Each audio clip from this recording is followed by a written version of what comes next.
வணக்கம் விவசாயிகளே. இன்றைக்கி நம்ம தோட்டத்தில் ஒரு 3 பனைமரம் இருக்குது.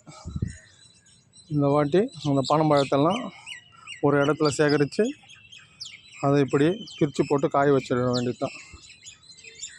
இது கிட்டத்தட்ட ஒரு 6லேருந்து 7 நாள் காயணும். பார்த்திங்கன்னா நல்லா காய வச்சுக்கிறேன். அங்கே காய வச்ச பனங்கொட்டையை நம்ம இங்கே தான் போட போகிறோம். நம்ம முதல்ல ஒரு பெட்டு ஒன்று ரெடி பண்ணணும். அதுக்கு இதுதான் அந்த பெட்டு. இதுக்கிட்ட 1 அடி அளவுக்கு மேலே இருக்கணும்.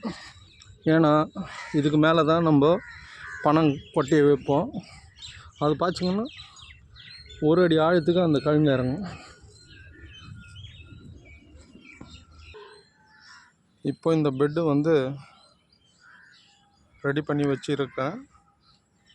ஒரு 3 நாள் இந்த மண் புதுசாக வாரி போட்ட மண்.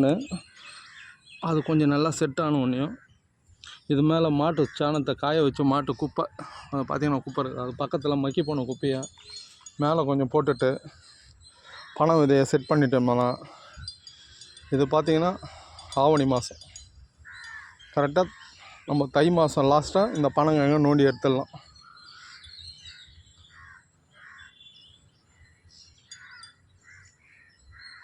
இது ஒரு நல்ல ஆர்கானிக் பொருள், உடம்புக்கு அவ்வளோ நல்லது.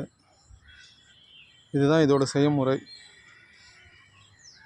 பனம்பழத்தை பார்த்திங்கன்னா வேஸ்ட் பண்ணாதீங்க. ரோட்டு ஓரத்தில் இருக்கிறத எடுத்துன்னு இப்படி போட்டுட்டு உங்கள் வீட்டுக்குள்ள யூஸ் பண்ணிங்க. அதை சுகர் அதை நல்லா கண்ட்ரோல் பண்ணுற ஒரே